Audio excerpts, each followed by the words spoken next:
All right, Tone. It's time.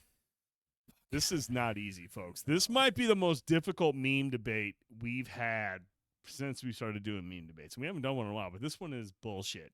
Tone pretty much told me this one's bullshit when I sent it to him the other night. Yeah. But let's get to it, man. It is time for a brand new, spanking new meme debate. Yes, it's time for a new meme debate, Tone. Fucking lame ass audio. I got to get that for the welcome to the news. Yeah, you got to figure something. I'll get something for the fucking news at some point. We'll worry about it.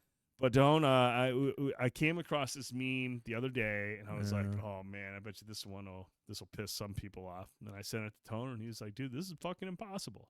It's bullshit. And then what I do? And then he goes over to the great Rohit Raju and said, yo, what do you think about this? And he said, impossible. He literally said the same thing. He said, this is impossible.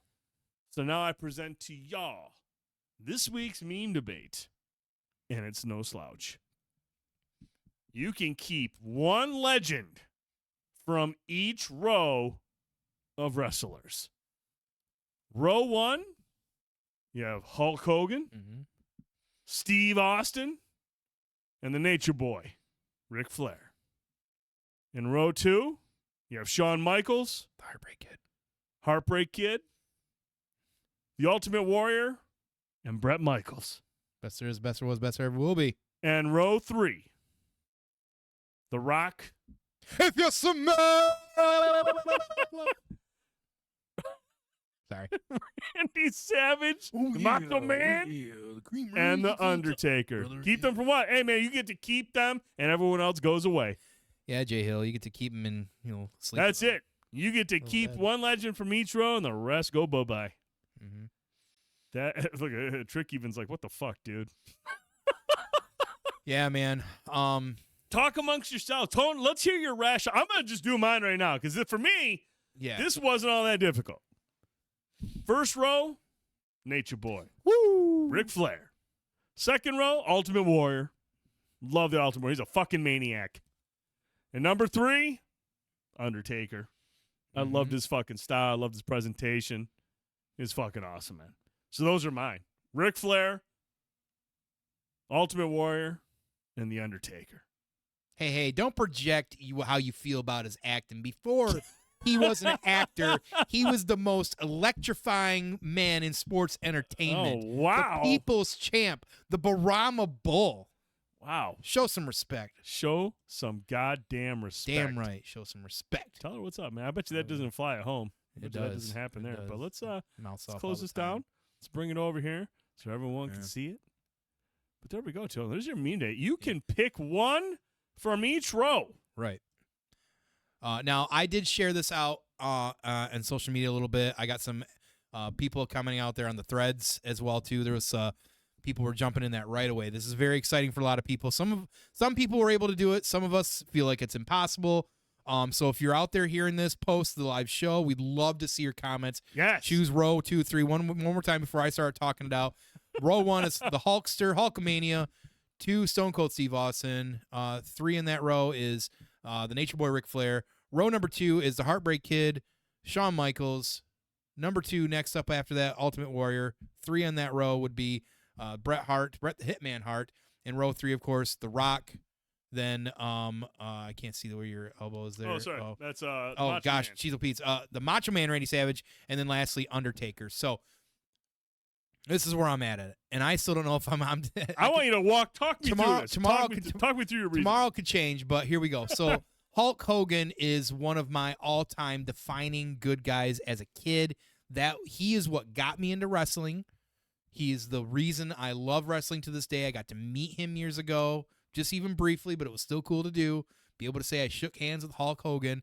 He basically is the reason that WrestleMania, he is the reason that WrestleMania exists. He's part of the reason why wrestling is so popular even to this day, or broke the mold out of what it was outside of, just on local television and cable TV shows in the 80s. Then you've got, Stone Cold Steve Austin there. Stone Cold Steve Austin, even before he was Stone Cold Steve Austin, as stunning Steve Austin was, or even Ringmaster, which was kind of the bit before he was Stone Cold, just a great wrestler, good at cutting promos. But he helped usher in some of the best time of wrestling, which is the Attitude Era, the Monday Night Wars. He's got an incredible fucking promo that he did when he won King of the Ring and became Stone Cold Steve Austin. Now back up on Hulk Hogan. Forget to mention the fact that he reinvented himself in the 90s as Hollywood Hulk Hogan, completely going villain. Yep. You're taking Optimus Prime and turning him into Megatron. Literally is what happened at that point. No easy feat. No easy feat. And to make it good and compelling and people care about it, and also, once again, changing the direction of wrestling and its popularity. And then, of course, the Nature Boy, Ric Flair. I mean, one of the greatest promo cutting crazy guys of all time. I mean, he is, he is, for a lot of people, which is why you chose him. He resonates with everybody. He was my doorway into wrestling. Right. He was my intro to wrestling when I was like a young tyke. High strung, just absolutely a character of himself. Yeah. Always selling extra. Fearless with his promotions. Yeah, I mean, he didn't give all a that shit, man. stuff. You want to ride Space Mountain? Come and find it. If you want to be the man, you got to beat the man. You know what I'm saying? So if I had to choose one in row one. Hell. Gun to your head, dude. You gotta choose one. And a lot of people don't like Hogan. Jay Hill says Ric Flair's out of ring stories are better than his wrestling. That's a fair critique. He was the real person in and out of the ring. But he's also, of everybody on that list, got one of the most memorable moves of all time, which is the figure 4 leg lock. So, so let's show some respect, Jay Hill. Fuck, man, a lot of these guys did a lot for wrestling to platform and put in everybody's eyes, but oh my fucking God. Like, I'm going to tell you, man, this is so tough. The move from hero to heel. I don't think you can discount that. I don't think you can discount that. The thing is that, like, not all generations still remember that as much. And only a couple years later, when Stone they don't Cold appreciate it as much as they should. Great, fair, but Stone Cold Steve Austin was the guy to flip off the boss and tell him to go fuck himself. You know what I mean? Like, that was huge because he was the first, like, really true, like, anti-hero that became so over. Yeah, you know what I mean? So, like, you got Hulk Hogan, who transforms wrestling, brings Hulkamania, puts WWE in the map, makes it as big as it is, and then turns to Hollywood Hulk Hogan. God, I don't know on this one. This is so tough. This is fucking impossible. What legend would I choose from this? And I got to think. I'm overthinking it, and that's part of my problem. But whatever he chooses, he's gonna change it tomorrow. I'm gonna change it tomorrow because of everything. Man, I'm gonna probably say Hulk Hogan right now. That's tough because I'm hearing, as I'm saying that, I'm literally hearing the glass shatter right now, and I'm waiting for Stone Cold to come in here and just fucking kick my ass out of it. But I'm gonna say Hulk Hogan on this one, just because that's so tough. But we're gonna move on to row 2, otherwise we'll be here all night. So, row 2, between HBK and Ultimate Warrior, Bret the Hitman Hart. Give a stunner. I'm actually, that one's not too hard for me overall. I'm gonna say HBK. I loved HBK as a kid, and I know he's also not early, especially back then, was not the greatest person outside of the ring, and definitely went to bat for himself a lot. And I love and respect Bret the Hitman Hart for a lot of reasons because of where he comes from, his wrestling, his technicality. But as somebody who's very extroverted and probably has some form of high-strung ADHD, HBK spoke to me as a kid. Yeah, just coming down on like the zip lines and all the crazy things, just wearing flashy, having the sweet like earrings and the zebra print, and coming out to I think I'm cute, I know I'm sexy, so. Got to go HBK in that one. So that's fair. Yeah, I get it. My best friend Chance is also he's a big Hitman guy, so I get it. And then row 3, this is another tough one. This is another tough one. So I didn't really, and I'm going to start with Macho actually because I didn't really appreciate him until much later in life. Sure. When you get to be, older as an adult and a wrestling fan, you start to watch the older stuff and start to invigorate and understand different things. I didn't realize at the time, because I was such a huge Hulk Hogan fan, even when they were the Mega Powers, how much, on a lot of ways, Macho Man was a better wrestler, better promo cutter. It's some of the most cerebral promo cutting compared to everybody on that list. Now, you've got some great people that do some great promo cutting, Rock being one of them, clearly Stone Cold as well, too, and even Ric Flair. But the thing about Macho is that he was thinking like layers when he talked. And not just trying to get the crowd amped sometimes as well, too. But he put on one of the best matches of all time in a Mania with the Ricky the Dragon Steamboat WrestleMania 3. So a lot of respect for that. Great wrestler.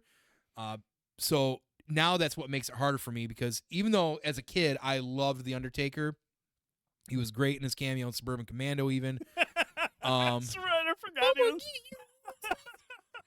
I forgot he was in there. The Undertaker is the I just loved his shtick, man. I love the everything about it. Like you said, the mysticism to the character. It's so hard to have gimmicks last like that. Yeah, like that mysticism, and even now to switch back from Dead Man Inc. Even that whole run with the with him and Kane was so good. Like when he came out to with the motorcycle and doing all that stuff. Like he invented himself good, and yeah, he's one of the all-time greats. Like he was just really amazing, and you love to see him just sit up out of nowhere, do the tight walk, choke slam. I mean, choke slam is one of the greatest moves ever, and the tombstone pile driver. I mean, dude, come on. Like, the Taker is the man. And one of the most memorable entries is way too, even late in life. You hear the bells and you see the lightning and walking out. He takes him an hour to walk out there, and everybody's still cheering, going, yeah. That theme that plays, just dude, let's go. You want to hear that organ, yeah. So, but for me, and he's one of my all-time favorites and will always be, because he, again, it spoke to the ADHD as a kid and the smart-assness and the whatever, and some of the bits and gimmicks. Like I'm not talking the actor, but I'm talking about the wrestler. I mean, the entertainer, the Rock, like the most electrifying man in sports entertainment. Like, I love him being back in WWE right now. Yeah. It's been very entertaining. It feels very like old school to me. Yeah. Like they're certainly starting to make it feel like him and Cody have had some crazy stuff going on. I'm excited for Mania this year because The Rock is involved a little bit as well too. Like I get why people don't always get into The Rock, but I've just always been a super fan of him. His first few movies I loved as well too, and I still like him as an actor. I don't mind him, and I've been learning and I think realizing later in life that he might not be as great of a person as everybody has, or maybe he's shown himself. It's two sides to every story, but as a wrestler, when The Rock would come out and I'd hear that fucking kick, just like Stone Cold Steve Austin though, because the two of them had some great feuds, and when The Rock and Triple H would go back and forth sometimes on the mic, that was some of the best stuff as well too, because The Rock is quick-witted, man. He's quick-witted, and he will literally flip shit on you so fast you won't be able to think, and he still can do that. And that's The Rock we're starting to see again right now as well too. So love or hate him as an actor, love or hate him even then as a wrestler, he was part of the Attitude Era. He's what made that era so great. I got to go with The Rock on that one. I can't help it. I'm too much of a fan. Always have been. That one is as hard as it looked at because the row is so good. That was going to be on the nose for me. So you're just on that left row, top to bottom. I guess so. I didn't even realize it. I tic-tac-toe. Did I win? Fuck. I almost kind of want to go back and change Hulk to Stone Cold, but No, Hulk was that first row was tough. Like Hulk was like there when I was fully into wrestling at that point. Like I loved Hulk. He was just an incredible fucking presence. But it was Ric Flair that really kind of got me into it and showed me just how fucking wild these guys are when we give them a mic and just the way they wrestled, the way they fucking commanded the stage. I was like, Ric Flair, I was like, man, this is fucking wild. This is a real thing. Yeah. So Ric Flair was kind of like my entry into it all. The Ultimate Warrior, I just loved how fucking nuts he was. Like he was unhinged. Gasped by the time he got out there because he sprints to the ring and then grabs the ropes. And I used to feel that as goes like, yeah, I mean, I get all fucking wound up for that shit. And then again, you go to the Undertaker. It was just that presentation, that fucking to pull that off for as long as he did, and to make it effective. Because I mean, that's easily when you involve mysticism like that, it could easily be one of those things like, I don't know about that. I mean, he just made it fucking work, and he had Yeah. some dynamite moves, and he just embodied that role, and he played it to a T. And I fucking love the way his presence in the ring. So, Mm-hmm. yeah, I mean, I love Macho Man Randy Savage. The Rock, I think he's phenomenal as well. But man, for me, it was the Undertaker. I was just like, this guy is just so unique, Mm-hmm. and he pulls it off without like much effort. Yeah. It seems like. And I guarantee, like, compared to all the ones I picked, like, there's so many people that are going to be completely opposite. Oh, yeah, I hope you to know, God, like- dude, this is going to be its own segment on our YouTube channel. And I hope to God, if you're watching this right now, fucking sound off. Let us know why our choices suck and why yours is awesome. Let us know the 3 that you chose. You can keep one person from each row, and the rest are gone forever. But I'm glad that you got into that deep dive. Like, I feel like So there's tough. the conversations behind these characters and the impact they had on all of us, one way or the other, growing up watching this stuff. Mhm. That's the stuff that I want to hear, man. Those are the conversations I love to have. Trick says this is actually easy because there is no wrong answer. Yeah, but man, it's There's like, some for me- rivalries in there. There's some people that are gonna be like, "You're full Yeah. of shit," and there's Yeah. no way.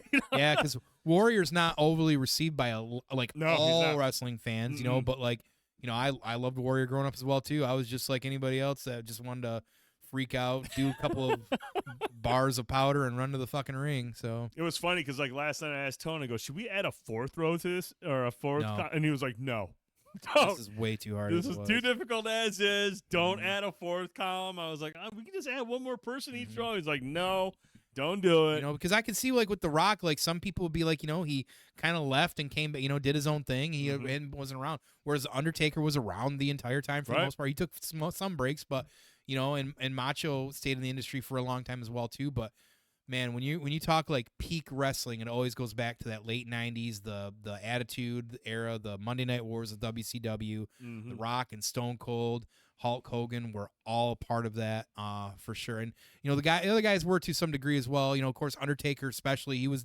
literally crucifying fucking Stone Cold on Monday Night Raw one time. Yeah. And you know, of course, you know, throwing Mick Foley off of cages. So I mean, all these guys were even you know, Ric Flair was reviving the Four Horsemen during that period. It's true. Really, and then Ultimate Warrior came back as OWN and WCW Yep. Nitro during that era as well too. So HBK was in DX while fucking, you know, Hulk Hogan. So I mean, honestly, these guys all touched the greatest era of all time in wrestling. But That's a tough one though, man. That was a Fucking tough A, one. We want to fucking get you A. guys' girls' thoughts. Let us know I'll in the change it comments tomorrow. below. Who are the 3 that you're choosing, and let us know why. yeah, I'd love to hear it. Specifically, why you go with those choices. We want to hear Mhm. from you. Let us know.